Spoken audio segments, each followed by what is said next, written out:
हमारी मौजूदगी जो है दिल्ली के रामलीला मैदान में है और बातचीत करेंगे। क्या नाम हुआ सर?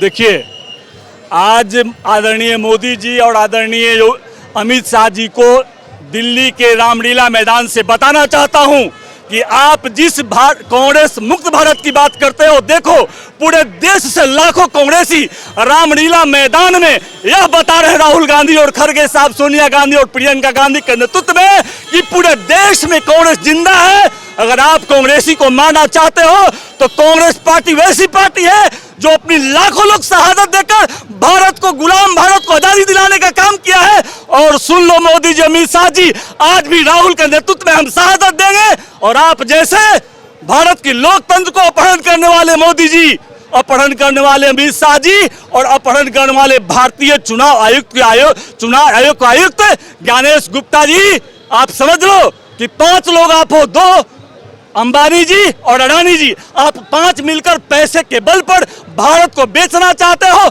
भारत की संविधान को खरीदना चाहते हो। तो भारत के कांग्रेसी और भारत की 140 करोड़ जनता राहुल के नेतृत्व में आपका लोकतांत्रिक और गांधीवादी तरीके से उदाहरण प्रस्तुत किया है आपका दिल्ली के रामलीला मैदान में। हम सब तैयार हैं, आप लोकतंत्र का अपहरण करोगे और हम लोकतंत्र के आपके हाथ से लूटकर और गांधीवादी लोकतंत्र भारत को देने का काम करेंगे। अच्छा, क्या नाम हुआ सर आपका? सुनील सिंह। सुनील जी कहाँ से आए हैं? झारखंड से, झारखंड प्रदेश कांग्रेस कमेटी का प्रवक्ता हूँ। अच्छा, चलिए, मेरा सवाल यह है कि राहुल गांधी जी सदन के अंदर भाषण देते हैं चुनाव सुधार को लेकर के, SIR के मसले को लेकर के।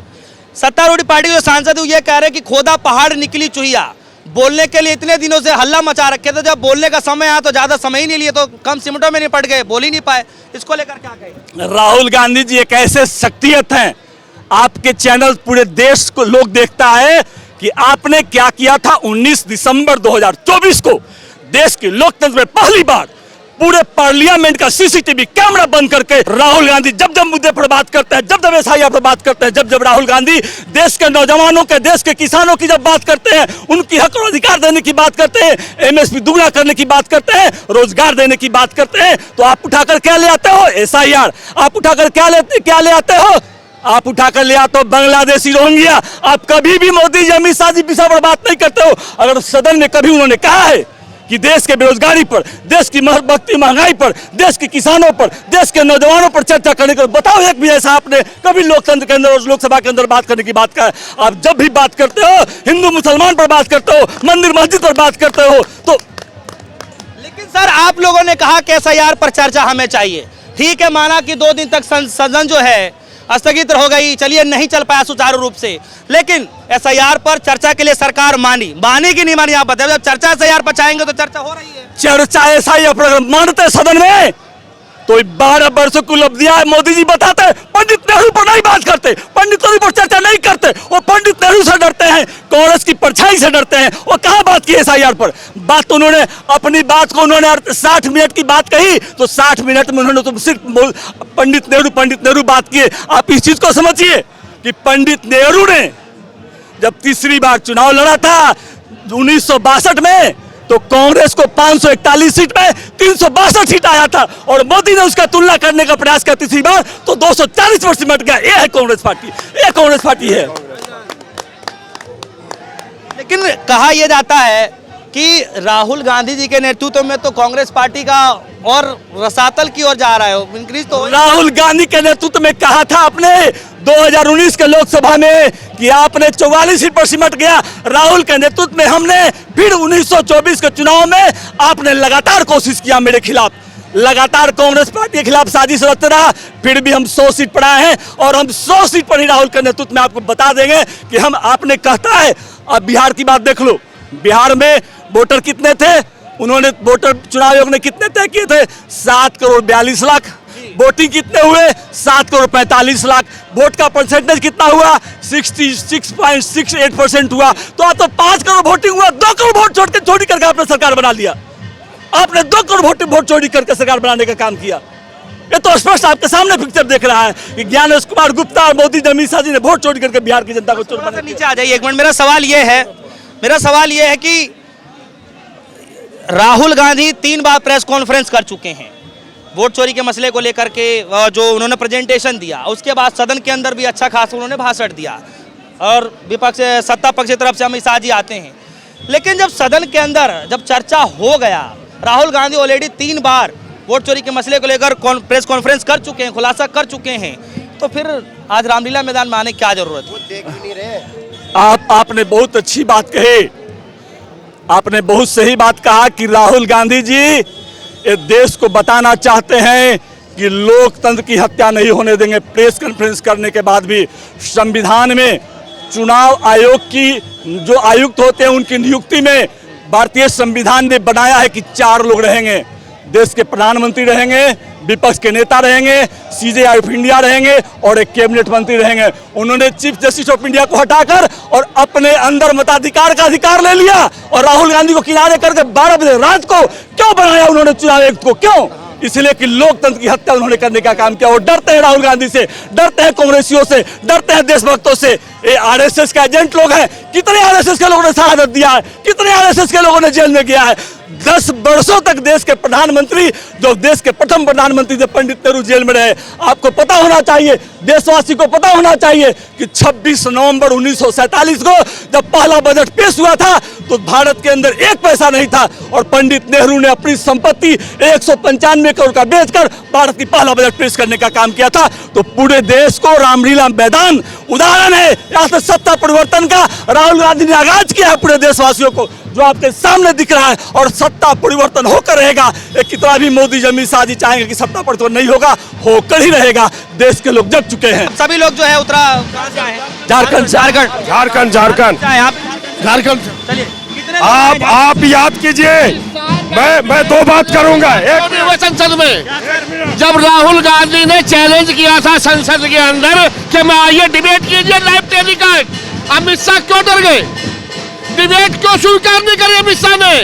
24 का चुनाव चोरी करा, मेरी सीट मेरठ, मेरा कैंडिडेट जीत गया मेरठ से।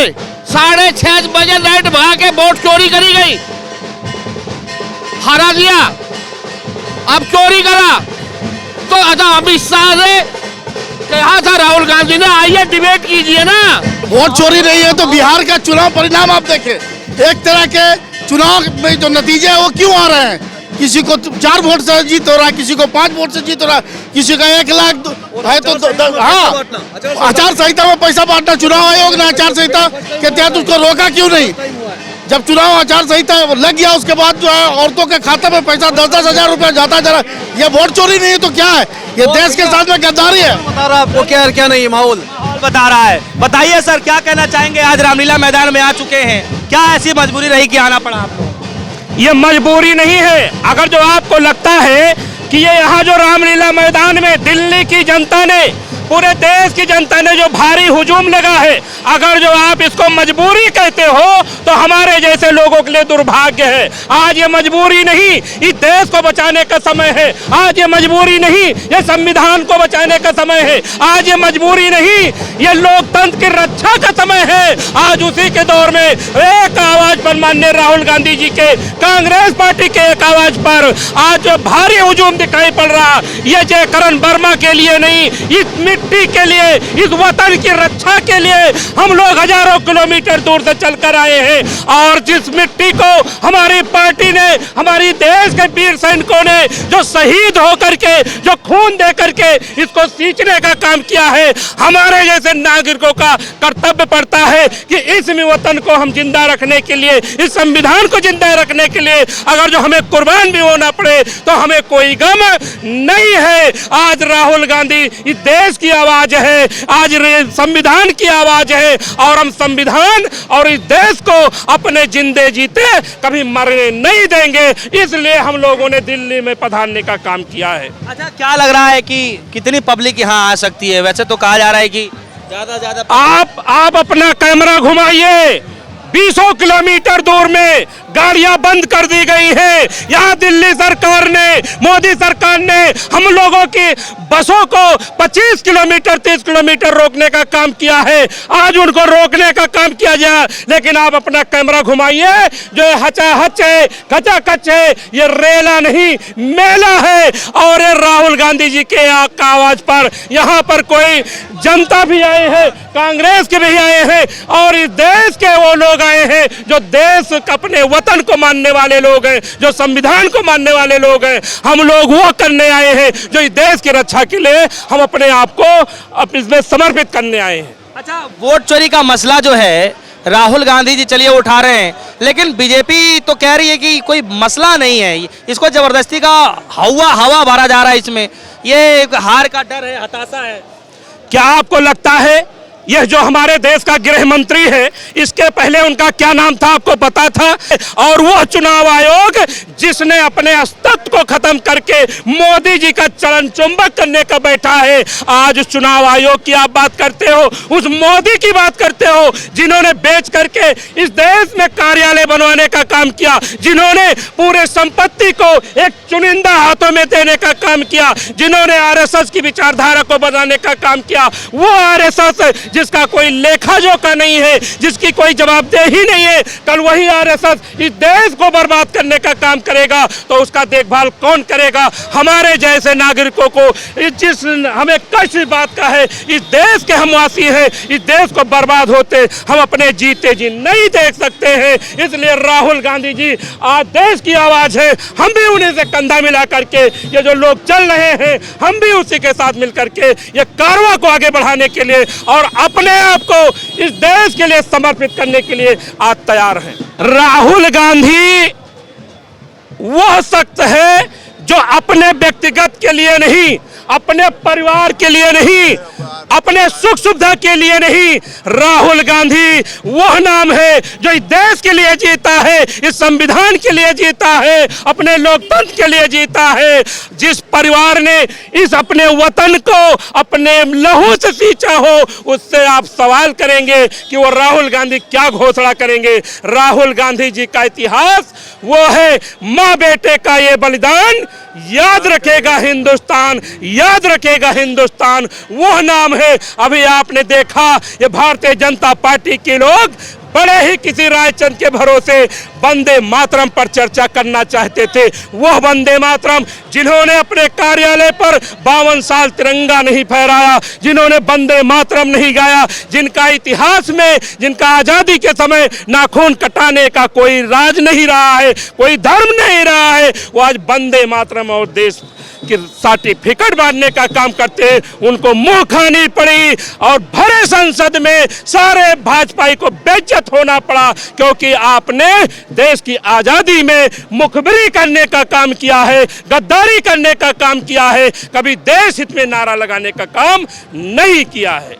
चलिए, एक आखिरी सवाल है मेरा, ये वोट चोरी को लेकर के आम जनता क्या समझ पा रही है? चलिए, राहुल गांधी जी बोल रहे हैं, सदन में चर्चा भी हो रही है, बीजेपी नकारती हो जा रही है, आम जनता क्या समझ पा रही है? देखिए, आज इस वोट चोरी को लेकर के आम जनता नहीं, आप जैसे पढ़े लिखे ही नहीं, आपको लगता है कि आप दिल्ली में पत्रकारिता करते हो तो हम लोग अयोध्यावासी हैं कुछ नहीं जानते, हम किसान हैं कुछ नहीं जानते, ये मजदूर हैं कुछ नहीं जानते। आज देश की जनता सब कुछ जान चुकी है। मोदी जी इतनी लोकप्रियता है तो ईवीएम बंद करके और चुनाव आयोग को कहीं ईमानदार चुनाव आयोग बना करके चुनाव लड़ जाए। अगर जो उनकी पातक न खत्म हो जाए, उनकी हैसियत न खत्म हो जाए, उनकी सीटें कितनी आएगी, तब आपको लगेगा कि देश में लोकतंत्र जिंदा है, इस देश में संविधान जिंदा है।